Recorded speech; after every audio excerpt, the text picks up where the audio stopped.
Southern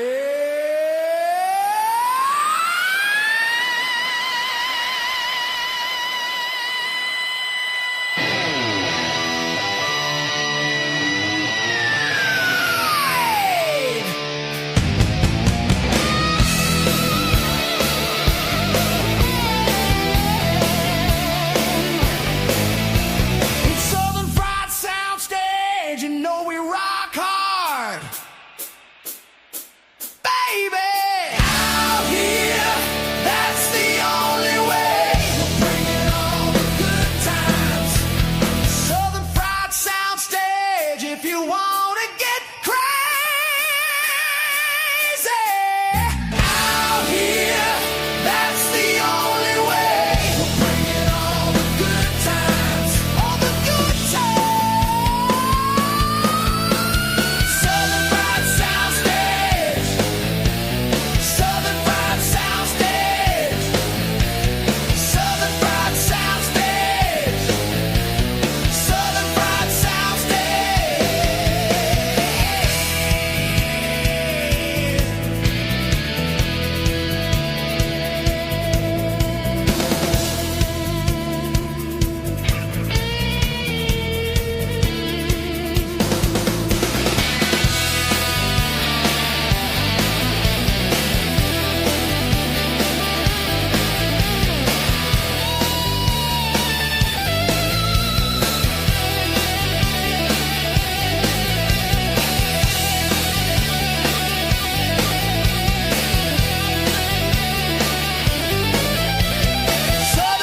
Soundstage.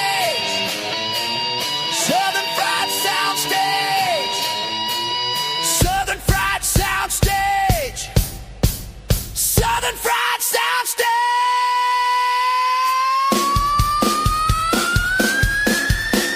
Southern Fried Soundstage. Southern Fried Soundstage. Southern Fried Soundstage. Southern Fried Soundstage.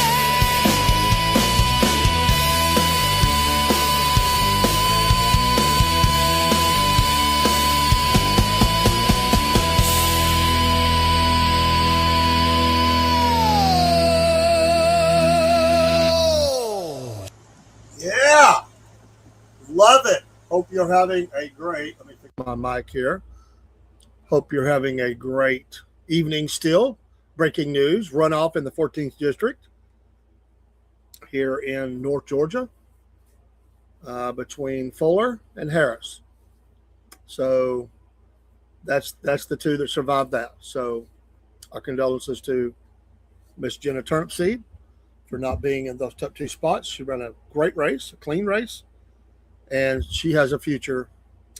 However, if she wants to pursue political office, she'll be with us tomorrow afternoon, and we'll talk about that. We'll see what her thoughts are. This close to it. I'm sure they might change a little, but it'd be interesting. I'll let her speak for herself on that, and we'll see what she has to say tomorrow. So looking forward to the dialogue. This is the SFP Soundstage, and we know that we're going to look at Dave's Vault. We're going to look at 3 albums from Dave's Vault. These are actual albums that were in Dave's Vault. They're mine. And there's a story behind most of them. Some of them I just picked up along the way, but I will talk about the album. We're also going to look at Billy Squire briefly. And there's some correlation here between some groups and some things. I was a big Billy Squire fan back in the day. And then we're going to look at the year 1983, and we're going to look at some of the top albums of 1983. We won't have time to look at all of them. Yeah, Paul. Yeah, we need good people, and she'd be good people. Just wasn't in the plan. People get caught up into, there was a lot of money poured into the district, a lot of outside money, I'm sure. Washington was definitely trying to dictate. At this point, I'm not going to have any comments about the 2 runoffs. I will later. I will say that there's a smut campaign against Fuller. Somebody really went after him, spent a lot of money. And so I'm not sure you know, I'm not sure who was behind that, but it was ugly and horrible. And but Miss Jenna will be with us, and that is exciting for us because I hope that she will have some time to maybe lay the groundwork for her next campaign. Maybe we'll just start seeing if we can go that way. So my son's sitting here at the door. Jeremiah, Mr. How big a boy are you? He's dancing around. I just do a little music show, son. But yeah, Paul, hope you've had a good day, brother, out there coming in and chatting. But we're going to look at some albums, and we're going to talk about some history here in music. Music is music. I love music. Oh, I'm sure that's the case as well. You always do. And she's getting her name out there.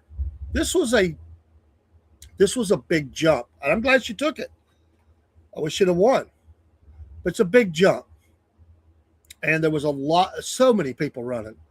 When you have, my gosh, 25 people started out for this thing, and it's just too much. And everybody's got those visions. They're going to be the person. And she'll be on at 4:30 tomorrow at 4:30. Miss Jenna Turnipseed in the house. So shout out to her. I was busy on another show. I got off so I could check the election results. And y'all come in and listen to her tomorrow. We'll go live and we'll answer all questions. Now we can talk about things that we might not have talked about in depth before because we weren't focusing on everything. And, you know, she's running a campaign. So now we can talk about that and what if she knows where she wants to go. I know that she knows what she is. That's a mom, a teacher, a business owner, and some military, you know, a service person, retired, and she loves America. Those things haven't changed. So absolutely. So the vault, let's start out with the vault. I picked out I was going to go one genre I didn't get to go to. I was going to go to the genre and I didn't because my heart kind of got touched by a couple things. I'm going to start out with one though. And I'll be honest with you, I was never the biggest Beatles fan. And I'm not putting them down. I'm not saying I don't like them. I'm not saying that at all. Thank you for the like there, Paul. And I like more songs by Paul McCartney than I did any of them. Not to say I didn't like other songs, I did. But after the, yeah, man. Thank you, man. No, man, you do life, man. Take care of wife and dog. And whatever your favorite friend is that you carry on your side. I can't remember the name. But this is John Lennon, Yoko, obviously. And there's some stuff on here I wouldn't say that I'm a big fan of, but this was a good album. And I really did like some of the later things that that he did, Lennon. And I like things he did with the Beatles as well, but I did like things that he did. I didn't like her stuff at all. I'll just say it.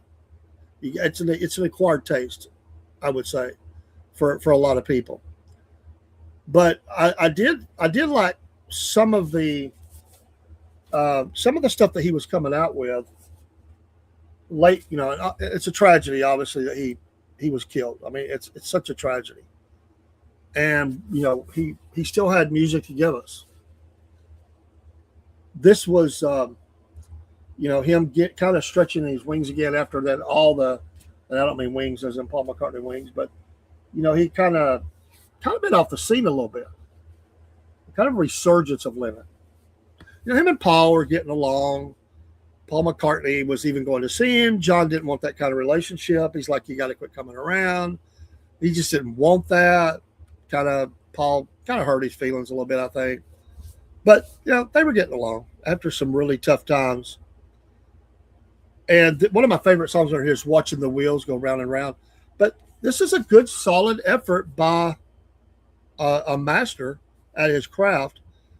But that was probably, I'm looking at all the songs on the album, And I believe that, and Woman, that's the other one. I bought it off. I bought it because I like those two songs, and I've kept it around all these years. And this is a Geffen record, and 1980, and of course, would be No More. I'd bought this before that event, and this was a big, I would say, comeback. And of course, he does give her credit. They were working together, and he was helping her with her career and her songs, and it took a lot of work. Uh, and I would say that I like a little bit of Julian Lennon's stuff. He looks a lot like his dad, and I did like some of his stuff. But this was a this was a good time for the album to come out because it was kind of a dead time for music. Meaning we had went through the disco era. There was sort of a new wave, punk, and all that stuff. Whether you liked all that or not, music was kind of had died. It really had died. For me, it was not a great time for music. There were a few leftovers that kind of hung around that time. I mean, you had Van Halen, and so there was some stuff, but it was 80 was we were starting to look to the future, and later in the decade there was a lot of really good albums. We're going to look at 83 here in a minute. But this was a good time for the album to come out. It really fit rock radio at the time, AOR, and it got played a lot. It still gets played a lot. They're two really good songs. I don't think anything else on here ever cracks into the. There may be one, but I'm having a hard time remembering. But Watching the Wheels and Woman was, and I hear them all the time, especially on satellite radio. Iconic cover, kind of says it all. He's whether you liked her or not or whatever. That was his wife, and they were together and they were happy. And then the back was them just kind of out on the street looking around. It kind of has one of those. It's kind of a mystique about it, especially with what happened. So I bought that at the record store. It's what it was called. I think it was just called the record store. Now I'm going to show you two that are very, very personal to me. And my best friend, who was himself murdered just a few years later in 1986. We had a lot of musical taste together. I've talked about this again. I'm fixing to show you two that we cranked up every time we got together, along with the 83 album Photograph. But these were two iconic albums, and you really just to me, you can't do any better. You may do with what you like, but this brings back a lot of memories, man. I want to tell you, ZZ Top, El Loco. Oh my gosh, this was the album because I wasn't really allowed to have. Hey, broski, I'm glad to be live. I wasn't allowed. I listened to a lot of the local radio that didn't play some stuff. It was more. It was rock radio, but they played a little bit of everything. And then you had country, and so there were some things I didn't get to hear. I was introduced to ZZ Top through this album. This was the very first album of theirs that I really got to explore, and I want to see because this was put out there by.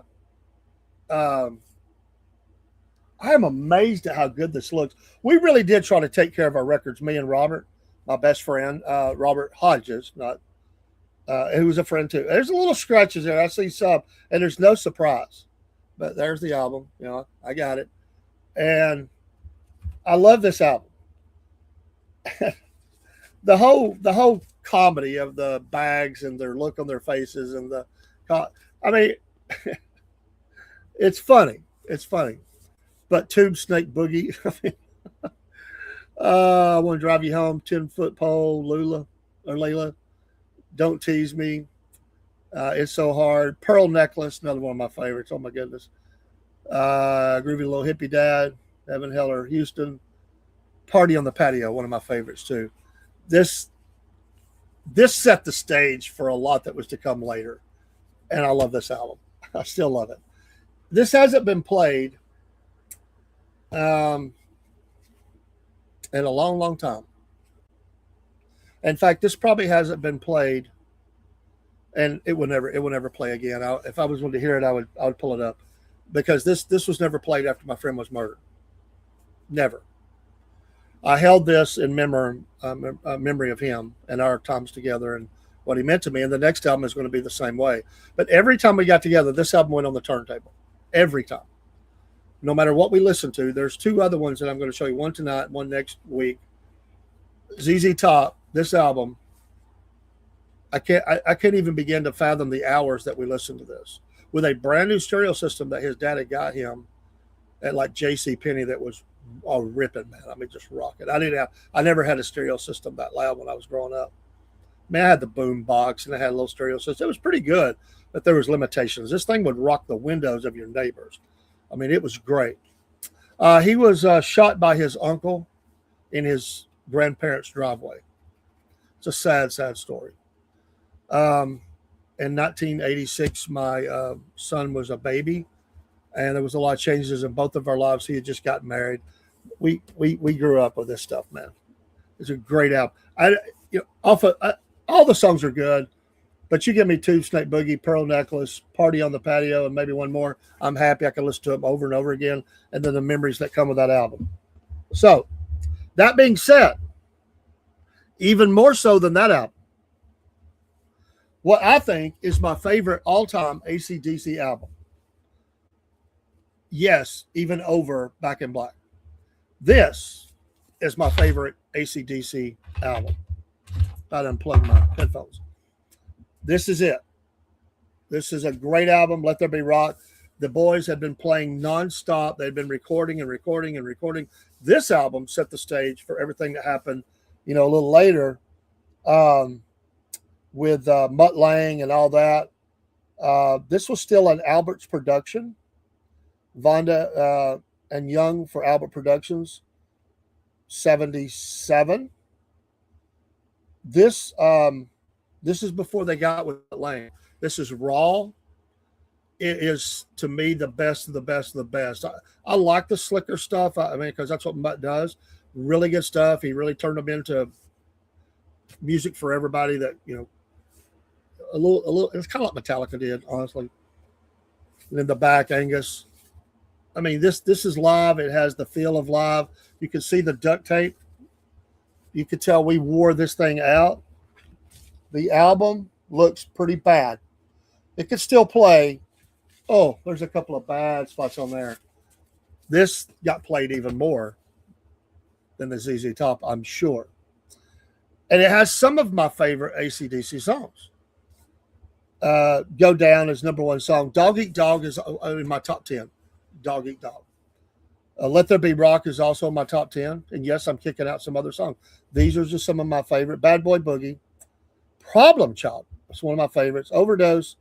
I don't really like the imagery of Hell Ain't a Bad Place to Be, but it's a great sounding song. I just don't like the terminologies there because it is. And a Whole Lot of Rosie. That got played a lot. A Whole Lot of Rosie is way at the top as well. This to me is, a lot of people would look at Back in Black as the peak of AC/DC. I do not. It is the peak of their time with Brian Johnson. This is the peak of their time with Bon Scott. To me, I know a lot of people will say the other albums, but I'm just telling you what I feel. This is for me. You can put in the chat whatever you like. They were a live band. They weren't really. AC/DC, yeah, you bought the records, the tapes, the CDs, and all that stuff, 8 tracks, whatever, back in the day. But they were meant to be live. That's their strength. We listened to them until we could. I never got to see them live, sadly. I never have. But this was as close as I got. And this is the epitome of that band. It's raw. It's powerful. And yes, I loved all the stuff that come later. But this one, when you start it till you end it, there's a feeling about it to me that it flows together. It takes you on a journey, and it's not slick at all. It's a little scuffy, and the music it is rawer. It's a lot raw, and I like music that way. I like it rawer. I like some of the stuff because it's good for radio and all that. But those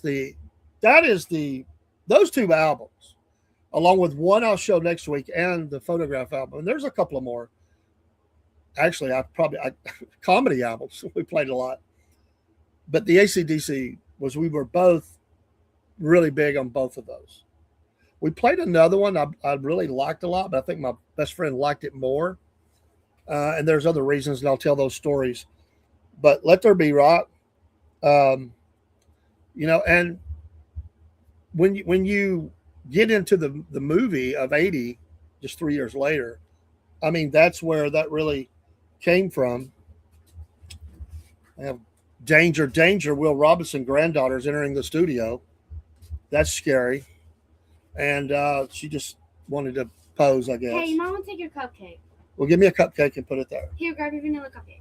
Okay, vanilla cupcake. Thank you I saved you. for my. You saved that for me. Thank you so much. I don't need it, but You want chocolate? this was from school today. We got some cupcakes and Oh, hey, Tammy's on. I want to bringing take me- Tammy's house. I have Okay. my money. Well- Can I go get Taco Bell? not. I can take you right now. No, Dad will take me. I don't care. Oh, yes. Um, Bye. she disrupt me. Granddaughter's Here, disrupt. you take this pork. I don't want it. Just put it over there. But those were albums were played a lot.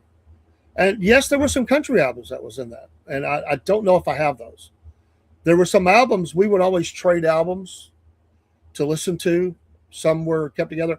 All the albums that were with him when he died, they disappeared. Don't that suck? I mean, they just gone. We had a big collection. I was able to save a few because most of them stayed at his house because the stereo system was there. But I had one at home, and I would bring them home, and I would play them with my headphones on. And thank goodness I did, because if I hadn't, I would have lost every album. And I did. I would have lost them all. But I lost, I would say 95% of all the albums are gone. They're gone. They're probably even trash today. They were never saved. I've got to look through some more of mine. I'm hoping to find a few more. But really, probably 10 or less is what I was able to save from the collection. It's really sad. And I wish I could remember everything that was in there. But there were things like Willie Nelson, Redhead Stranger. That was one of the albums. I don't think I have that one. I think it was left and it was gone. There was some Red Fox and Richard Pryor albums we used to listen to. Yeah, we used to listen to comedy albums. Well, they were pretty brutal. Couldn't play them on the air right now. What else? I don't remember now. We're talking a long time ago, almost about 40 years ago. 40. This is the 40th year. The 40th year of his death. So 40 years ago, there was nothing after that. All the albums we had were from there and before. So a lot of 70s stuff and early 80s. There was also some stuff. Hey, Leanne, appreciate you coming in, and also Expo, all of you. Thanks for stopping by. There was some stuff in the 60s, but most of it was 70s and early 80s that we had in the collection. And unfortunately, when he died or was murdered, those albums, they're just gone. It stinks. That's the only bad thing about having a collection together with somebody. All right. Spent a little bit longer on Dave's Vault than I'm intended to, but boy, those bring back a lot of memories. Billy Squire. We'll talk about Billy Squire. I never got to see Billy Squire in concert either. Never have. He's 75, 6 years old. It'll be his 76th year. He's born in 1950. Some of my favorite songs of the 70s and early 80s were Billy Squire songs. Obviously, we could say The Stroke, Lonely as the Night. I like The Stroke. I'm not as big a fan of that one. I could take it or leave it. Back in the day, I jammed to it, but today, if it comes on, I might listen to it. I might not. It's not among my favorites. I don't know. I'm just not a huge fan of that. But Lonely in the Night, My Kind of Lover, In the Dark is one of my favorite, if not my favorite, song by Billy Squire, In the Dark. Love the way they put that song together. Rock Me Tonight, Everybody Wants You. That's a real good one. Emotions in Motion, a little bit different now, a song, 80s, but I still like it. Love is the Hero and Don't Say You Love Me. But these were some of those. Now, he really, I'm not going to go through his whole career, but I wanted to get up here because there's some similarities that happened around the early 80s that I find interesting. Now, I was in Atlanta once with my best friend. His mom and dad had divorced, and she lived in Atlanta on East, what is that called? Not Eastgate or East Side. What is that? East, I can't remember now. She lived in that area of Atlanta, and they had a live Billy Squire concert being beamed in or something. I think it was in Atlanta. And so I got to see it on TV, but I didn't get to see it live. And we watched all of that. I don't remember what year. That had to be around, 1981. I would have been about 16 at the time because my parents would never let me go before that. I'd talk them into that one. So I was, 1981. 1981 was around that time. So he was really hitting his stride around that time. Big commercial success between Don't Say No and Emotions in Motion. Between 81 and 83, Billy Squire exploded on the scene. But it's kind of interesting. He was on a small summer tour with Alice Cooper in 1980. What a mix, Cooper and Squire. He got in contact with Queen guitarist Brian May, one of my all-time favorite guitarists, and asked him to produce his next album. This is where it all ties in with Def Leppard. It's really amazing. And due to scheduling conflicts, Brian May declined, but he recommended Reinhold Mack, who had produced Queen's most recent album, The Game. Squire and Mack joined forces to produce Don't Say No, which earned rave reviews and spawned 3 hit singles. It says the first, The Stroke, and then In the Dark and My Kind of Lover. The album also includes Lonely as the Night, which became a radio favorite, one of his signature songs, despite not being released as a single. However, in Britain, blah, blah, blah, blah, blah. This is where the story kind of, because all these bands were around at the time and they were young bands, up and coming, and a lot of stuff going on. Squire was known as being a perfectionist and short-tempered producer sometimes. He ended his partnership with Mack after disagreements between the two, and it escalated because of artistic differences. We hear that term. Despite the problem, Squire's third album, Emotions in Motion, was released in 82 and became very successful. Although in the long run, it did not catch its predecessor in sales. So that's 82. Let's see. I want to skip through some of this. I talk about some of the tour now. During the tour for Emotions in Motion, this is where it really starts to gel between Def Leppard and Squire in a bad way. They didn't mean it to happen that way. But Squire and his band served as openers for the North American leg of Queen's 82 Hot Space Tour, and later he finally became a headlining act for the first time. In 1982, he became a headlining act. Great accomplishment.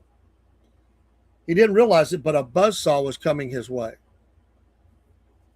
British newcomer Def Leppard supported him, and he helped the band break through in the U.S. in conjunction with the release of their breakthrough album, Pyromania.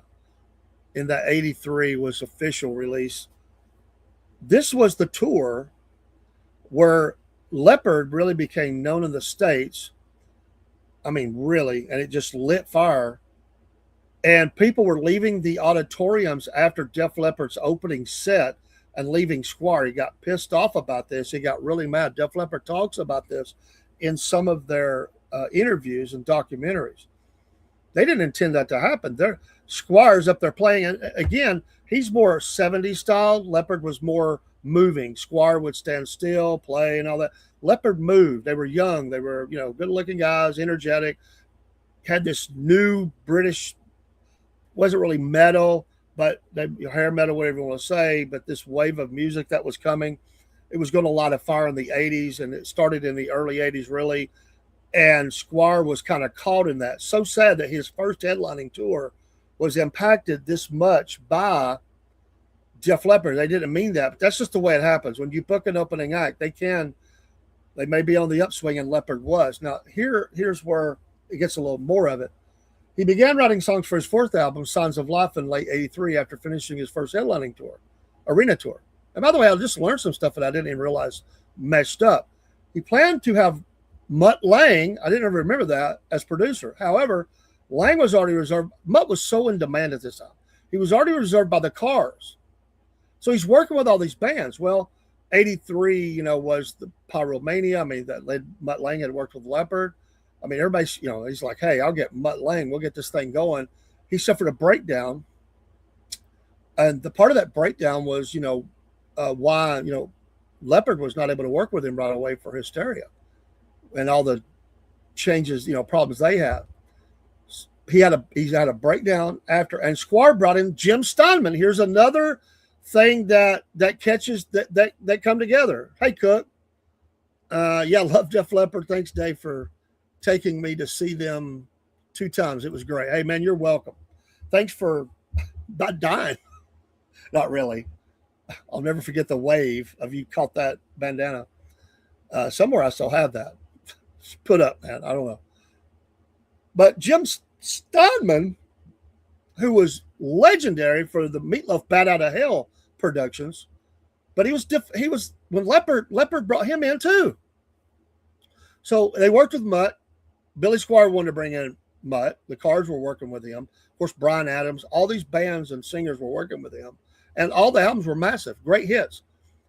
And Jim Steinman absolutely did not work well with Def Leppard. They wasted a whole album. They just trashed it. He spent a bundle of money on carpet and all this stuff in the studio. They fired him. I mean, it just did. And finally, Lang was come back in the scene. So this is what they say about his time with Squire. He admired him for his work with Meatloaf's Bat Out of Hell. He described it as the most passionate and exciting rock record of all time. Steinman showed enthusiasm for the project, and he got along well with Squire and his band, despite his role in the studio being significantly smaller than usual. The resulting album was a departure from Squire's typical guitar-heavy hard rock into a more keyboard-oriented style with hints of Steinman's producing approach. Big mistake. Huge mistake.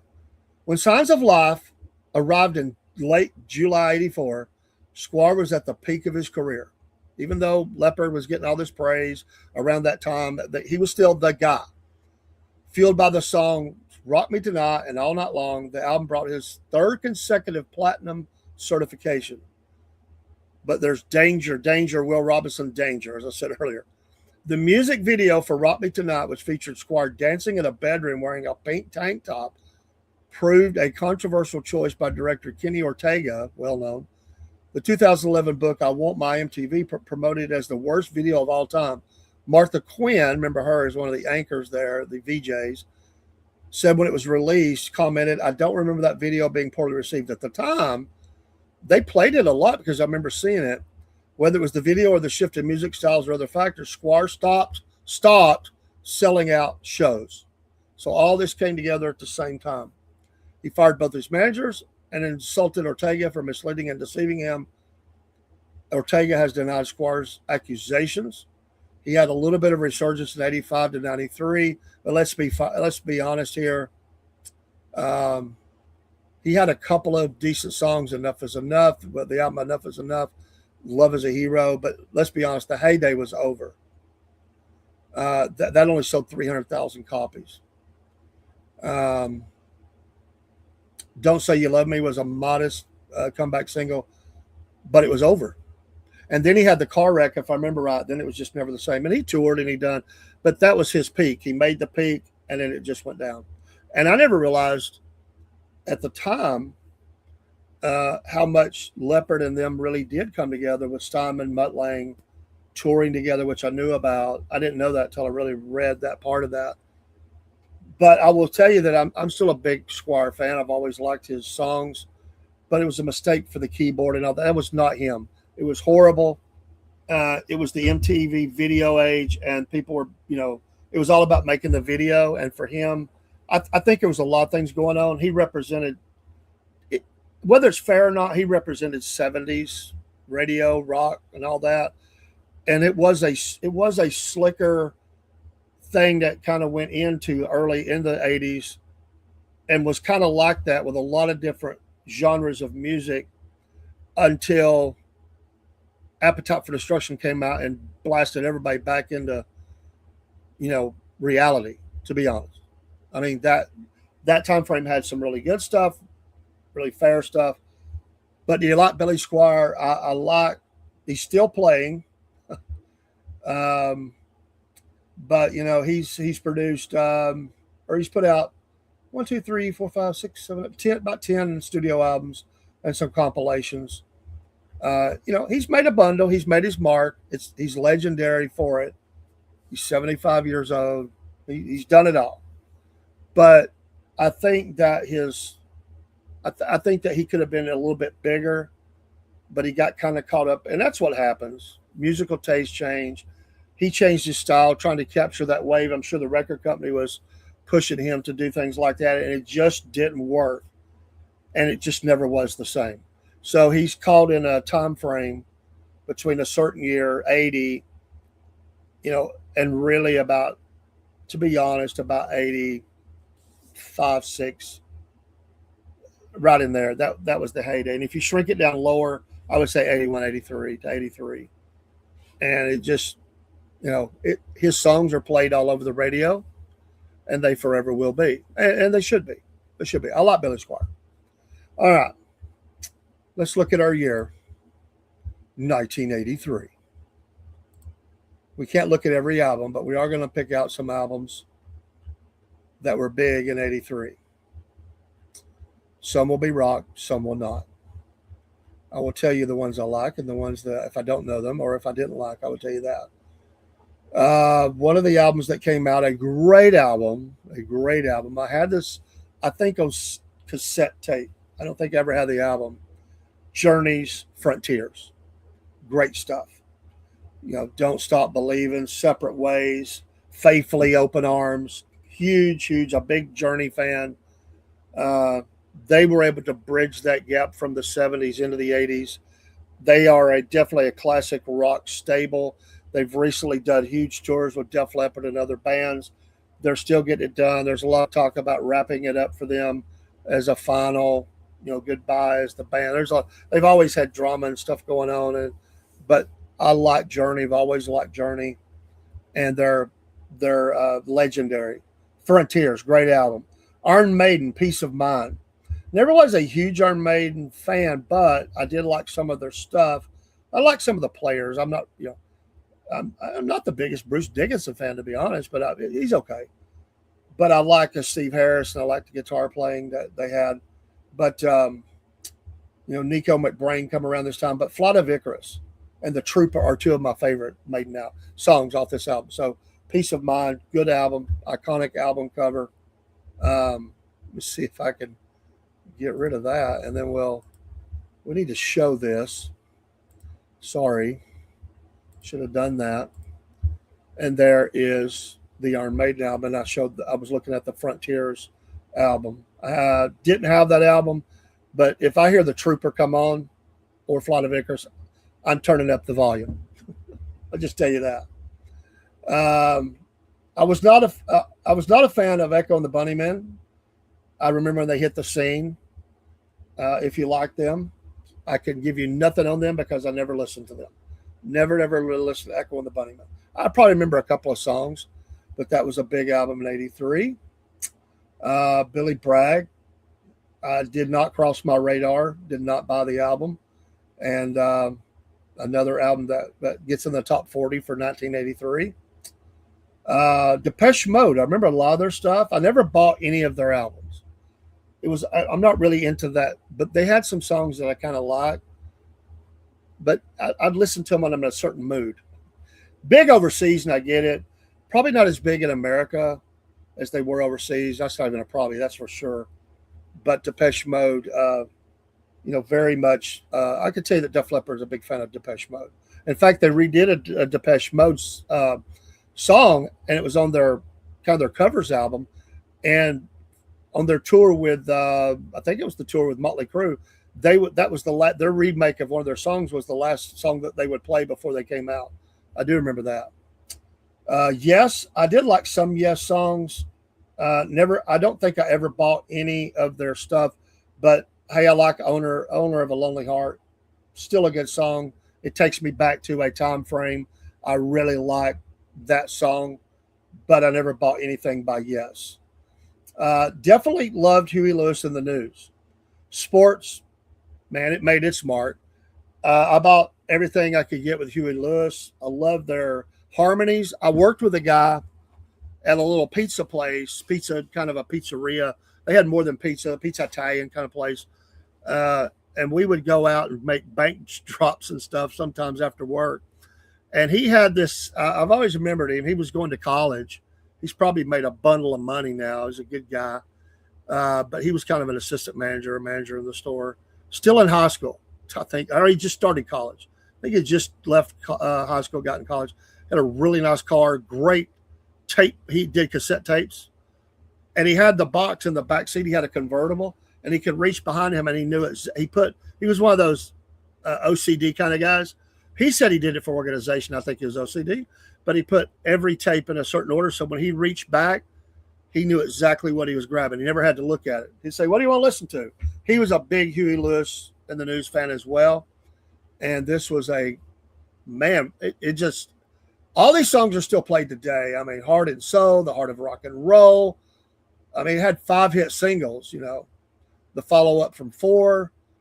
The follow-up 4 was huge, but this was the Huey Lewis and the News time. He has a medical condition, which he does, it affected his hearing. And some days he could hear enough to record. But he never know what it's going to be. So he's had to he's retired basically. He just can't do it anymore. But it's a medical condition. He's older. I follow him on X, I believe it is, or something like that, every once in a while. Of course, he's a little bit of a lefty, but but he's not radical lefty, I would say. But a lot of artists are. They're very much leftist. I'm just saying, it's just truth. Van Morrison, I like some Van Morrison stuff. Never bought the album. Never had that. Tears for Fears, I did like a lot of their stuff around this time, even though it was, a lot of, it's one of those things when I first heard it, I was like, I don't know if I like this or not, but it would kind of grow on you. And I would say that for me it just kind of grew on me, that I really did like, I did like the album or the songs, but I never bought an album by them. Tears for Fears. I heard them on the radio today coming home from work on satellite radio. X, More Fun in the New World. Pass. Randy Newman, he kind of his time to work on his own. He was big around that time. He really got into video craze. He was well known for some of his videos and stuff. I did not buy this album, but Randy Newman, the I Love LA. I mean, everybody remembers that video, right?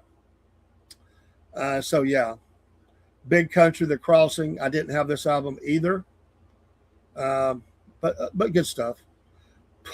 Culture Club, big, right? I mean, they came on the scene, and I didn't even know who they were. Like this wasn't like the internet days. And I hadn't seen them on video, and I kept hearing the song, Karma Chameleon. Kind of catchy, kind of interesting. I liked it. I had no idea what made up Culture Club. They had a couple, 3 songs I liked, but I never bought one thing of theirs. I just listened to them on the radio. Eurythmics, I used to like the Eurythmics a lot. They were a little edgy, a little push the envelope a little bit. I did like some of their songs, not everything.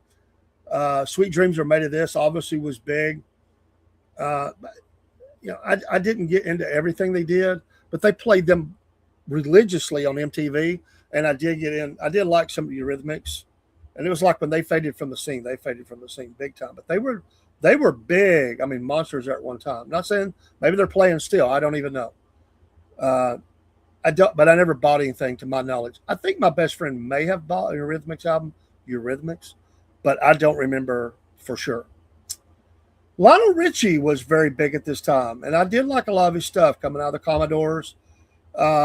All Night Long, Hello, Running with the Night. One of his songs came on the radio just the other day, and I like some Lionel Richie.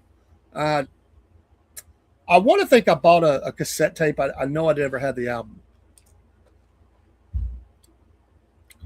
But he definitely left his mark on music. And 83 was a good time frame for Lionel Richie, still doing some Commodore. The Commodores were still big. I mean, there was some stuff out there that I liked, but see, there's a lot of misses here too for me. That's why I say it was just starting to get back into some really good music. For me, anyway. I like me some Mellencamp back in the day till he kind of turned and his music was never the same to me. But, Jack and Diane, Crumbling Down, Authority Song, Pink Houses, all good stuff. He kind of For me, the videos killed me. His later videos, I don't know. I just didn't really care for the musical direction he went. It's still catchy, but then but he's still played. He's always been out there. He's had a great career. This was a good time to be a Mellencamp fan, and he was bringing back some of that, or him along with Brian Adams. We're still cutting a little bit of edgy, a little bit what's a crunchy guitar, and really stripped down, was not overproduced. That's one of the reasons I really liked a lot of his stuff. I didn't feel like it was overproduced, and it was a little bit more raw because I've always loved the live stuff. And so I could say that about them. I was not in the Replacements. I think they had one song that I liked. Hootenanny. I like that. I was just not. I was against them. I don't hate them. Just didn't care for them. Lou Reed, legendary guy. He's had some stuff that popped up that I liked throughout his career, but I never bought the album either. Pink Floyd, The Final Cut, not one of my favorites at all, but they produced The Final Cut, and nowhere near one of my favorites. I love Genesis, and of course, Phil Collins was going to just own the next decade or more with all the hit singles that he had out, because they were still crunching it as Genesis, man. We talked about them last week. Love Genesis. Mama, talk about a very different kind of song than some of their others. But I like Genesis, but I don't believe I ever had that album. Again, I think it might have been in the collection. I didn't buy it. My friend did. If it was there, we did like some Genesis, but I don't remember which album. Paul Simon, he kind of was around MTV and doing a lot of stuff. And I listened to some of his stuff. I never bought anything that Paul Simon on the album. I can say that. And then you get into some rock. I never bought the album. I'm not shout at the devil. But this had some selections on I like. But this was pointing towards the future. That raw and heavy. The Sunset Strip was in its heyday, and bands like Motley Crue, Quiet Riot, Van Halen, the list goes on and on. Rat, that was going up and down the Sunset Strip, and Motley Crue was as big as anybody there, and they definitely leapt out. I was thinking today of Quiet Riot. They had some bad luck, but they did finally make it. Who was talking about it was on tour with Quiet Riot, and they talked about how good they treated them in their heyday, which was a little bit later. They were supposed to make it earlier. It didn't really happen until a little bit later because Randy Rhoads went to Ozzy, then Sarzo went to Ozzy, but it finally came to them and they finally made it. We're going to talk about Quiet Riot in a future show. Motley Crue, this is a really good album. I'm not a fan of that song. I just don't. I'm just not. I don't like the hell and devil terminology and stuff. I'm just not. Looks That Kill is one of my favorites on the album. But this was the rawer stuff. Later they got a little glossy, a little overproduced. Some would say, I think it even mentions here, they called the fine-tuned LP Dr. Feelgood. I showed this one last week, Rebel Yell. Wasn't that the one I showed? Yeah. And we talked about that last week. Big album, loved it. I was not in the Violent Femmes. I never liked Elvis Costello. I'm just saying for me, if you like them, please say what you like. Of course, wow, what an iconic album. Now, this was, if anybody said rock was dead, Vivian Campbell and company, Vinny Appice and all the Ronnie James Dio and who was the bass player? I know it. I can't, Jimmy Bain. They just come out and blowed everybody's ears up. Again, I'm not a big fan of the imagery. Again, that's just me and my Christian upbringing. I just, some things I just don't like. But man, what a powerful album. Powerful album. And I'm glad that Vivian on his side gig still gets out and plays with Vinny, and they have a new singer, and the bass player is, what's his name? I really like him. He's been in a number of bands. Great guy, and I can't think of his name right now. Still out there playing it with Last in Line. Dio Holy Diver. New Order, Power, Corruption, and Lies. No, I wasn't there. Tom Waits, I was never really into. I didn't have that album. Boom. Set the stage, didn't it? Kill them all. So metalheads were really happy around this time. All that new wave crapola, they had some punk, but the new wave. But then in '83, it started bringing out some heavy hitters. Dio, Iron Maiden, Metallica. And of course, not the album I had, but Eliminator, massive MTV hit. Made them a buku of money. Several hits off of it. The whole album is great. I have this album. I think I looked at it tonight. I still have it. And yes, I think this is one of the albums we bought together. I'm almost certain of it. I was able to rescue this album. It is in Dave's vault, I'll go ahead and tell you. I almost grabbed that album tonight. Eliminator. And I did buy the next album as well. Old album. What a massive hit. Give Me All Your Lovin', Sharp Dressed Man. Wow. Legs. I mean, just amazing, amazing album. What else we got? U2, War, which I like the early U2 stuff. A little bit more than I like the later stuff, although I like some of it. This was the album that really got me into U2. I love Sunday Bloody Sunday. That song just killer. Still killer. But U2, War, boy, who knew their career would blow up like it did? I mean, it seemed like they came out of nowhere, although I knew they had been playing hard. Talking Heads. I like me a little Talking Heads back in the day. I don't think I bought anything by them, but I liked a little bit of Talking Heads. Yeah, she jumped on the scene big time. And this was actually, I like her very first album. And then, she kind of dominated MTV for 20 years or more.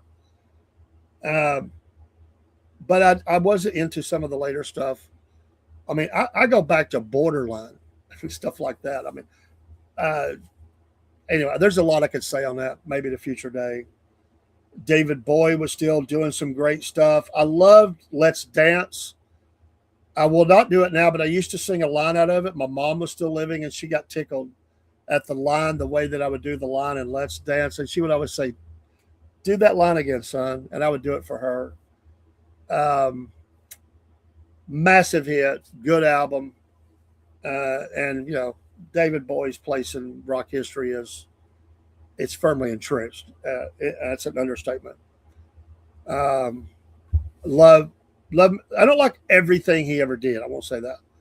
I wouldn't say I'm a Bowie lifelong fan, but there are different things that I really do like. The stuff I like. The stuff I don't like. So I wouldn't say I'm not the fan that a lot of people are, but what I like. And he was a fascinating person. There it is. And that's one of the albums, and you saw me show it on here. That's one of the albums that was rescued from the vault of me and my friend. And I still have that. I need to hang it on the wall in here. It's a special album for me, even more so than any other album. And that one was out there. Oh, boy. Texas Boogie was not dead for sure between ZZ and this man right here. What a sad end for him. Helicopters should be outlawed for entertainers and airplanes. I'm just kidding, but my gosh. That's why so many of them bought buses. I'm not going in the air. Great album. Great. What can you say? I could put on Stevie Ray Vaughan. It doesn't matter what album, what he's done. I will listen to it. His Austin City Limits, his appearances. Wow, great. Love it. Love Stevie Ray Vaughan. I had some bootleg stuff by him that was just really good. Some from some live shows. I've got that still put up. I never got rid of that. Stevie Ray Vaughan. Rest in peace, my friend. Rhythmics again. Cyndi Lauper. Yeah, she kind of burst on the scene, didn't she? Tom. Yeah. I saw her in concert at Six Flags. Six Flags. She was very the power went out. I've told this before. The power went out. But they had microphone. They lost their their ability to really play through the speakers, but she could still talk. And she didn't go back and sit. She stayed out there and entertained everybody and talked to them until they got the power back up and did the rest of the show. I was working at Shoney's, and a bunch of us worked and then drove like a bat out of hell, like Meatloaf, down there to see the show. And we got back very late because it got delayed. We had to work the next day. I remember that. I told you I wasn't a big REM fan, but hey, they were big. They have their place. I didn't have this album. Love the Police. I will tell you that I love the Police more than I like Sting solo. Although I like a lot of Sting solo songs. This album, everything they did as the Police, jam up. Certainly had this album. Love it. And it just and Every Breath You Take, which is a stalking song, but just a great album. Just it was all on the airwaves. They were magical together. In this band, Sting was one person because the other two people were so talented. And honestly, the drummer Stuart Copeland may be my favorite person in the band. I just love the Police. So that's the ones that we will stick with right there, and kind of close that out. But what a lot of fun to look through 1983. That's only a portion of them. There's a lot more, but that's fun. We're out of time for this edition of the SFP Soundstage. Thanks for everybody stopping by. Hey, music is a blessing in our life. We all have different tastes.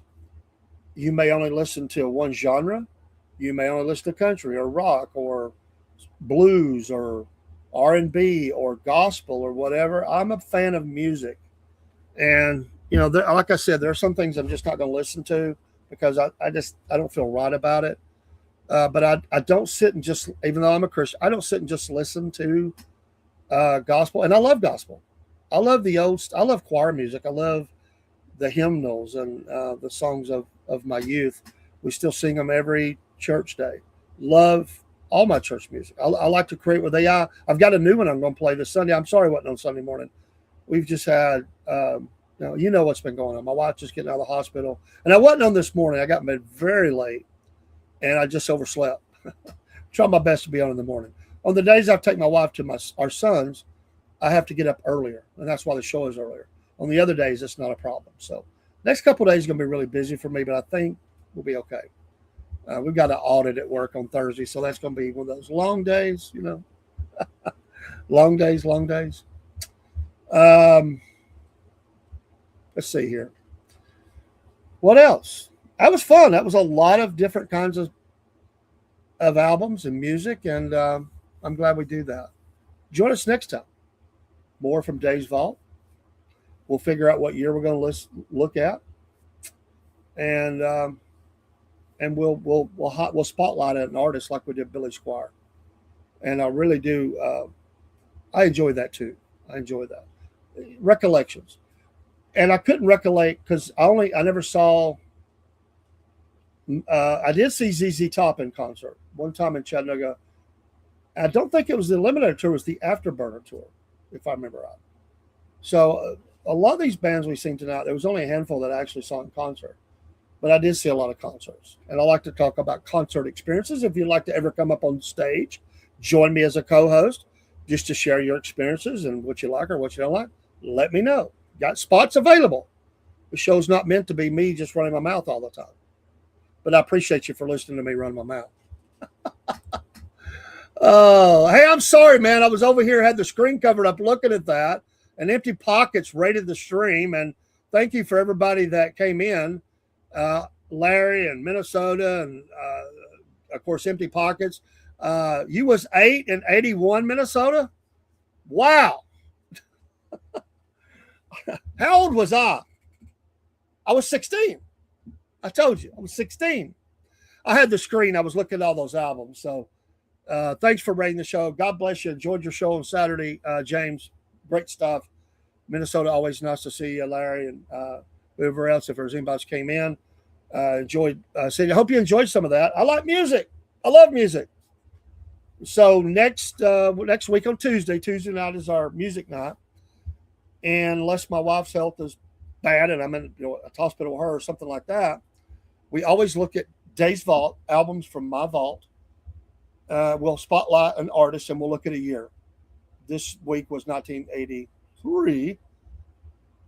Oh, and I'll show you, for those that came in late, this was from Days Vault. I always do a review. Very personal, my best friend who was murdered. And that's why you heard me talking about the collection. I rescued that album. Love me some ZZ Top. Yeah. And yes, I did buy.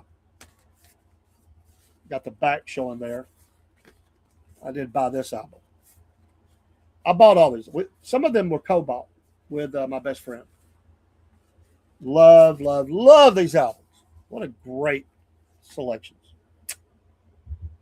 So those are heavy hitters for me. Heavy hitters. All right. We will get out of here and have a good night. I'm going to go up and spend time with my wife and get her ready for bed. Got an early morning. I'm going to try to load some shows in. And appreciate Daryl's joining me in the last show in the 14th District. God bless to those who are in the runoff. Miss Jenna will be on with us tomorrow. She didn't get in the runoff, but she is an awesome person, and we're glad to have her around.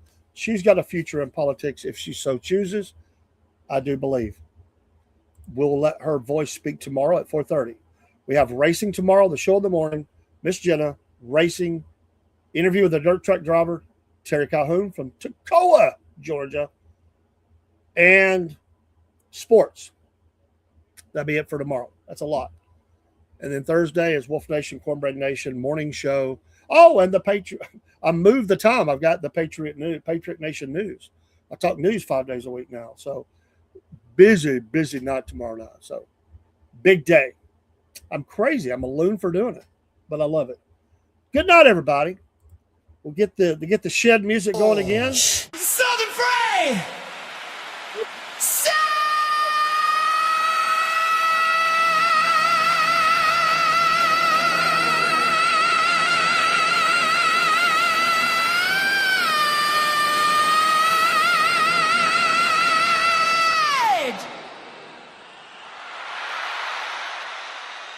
Live from the shed!